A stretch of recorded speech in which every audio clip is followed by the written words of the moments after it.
అందరికీ నమస్తే. నా నా చిన్న వీడియోకు స్వాగతం పలుకుతూ మీకు తదుపరి సమాచారం అందజేసేదాం. మా తెలిసిన వాళ్ళ ద్వారా ఒకరు పరిచయం అవ్వడం జరిగింది. వారు ఫోన్లో మాట్లాడడం జరిగింది. వారికి ఇతర దేశానికి వెళ్ళాలనేది, వారి భర్త అక్కడ పని చేయాలనేది ఆమె కోరిక. ఎప్పుడు వెళ్ళాలండి అంటుండేది. నేనన్నా వెళ్తాను మీరు భగవన్ నామస్మరణ చేయండి, తప్పక ఇస్తారని చెప్పాను. అలా చేయంగా భర్తకు ఇతర దేశానికి వెళ్ళే అవకాశం ఇచ్చారు. ఆ తర్వాత 6 నెలలకు సుమారుగా ఆమె పిల్లవాడు కూడా వెళ్ళడం జరిగింది.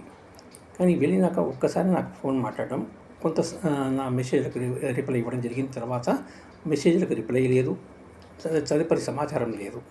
నేననేది, ఈ భగవంతుడు ఇచ్చే అద్భుతాలు ఎట్లా ఉంటాయో స్వామివారం వారి పరీక్ష శిక్ష కూడా అంతే ఉంటుంది. కనుక మీరు అటువంటివి చేయకండి.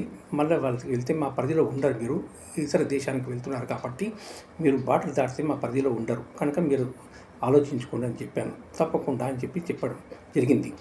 కానీ వారికి ఎంత ఇది ఉన్నా మాకు ఇతరుల ఆనందమే మాకు మహానందం కాబట్టి వారికి ఏ బంధంలో మా వంతుగా మేము ప్రయత్నం చేస్తామని మీకు అందరికీ తెలియజేస్తూ, ప్రతి ఒక్కరికి నా శిరస్సు వచ్చి నమస్కరిస్తూ ప్రత్యేక ధన్యవాదాలు తెలియజేస్తున్నాను. ఓం నమో వెంకటేశాయ.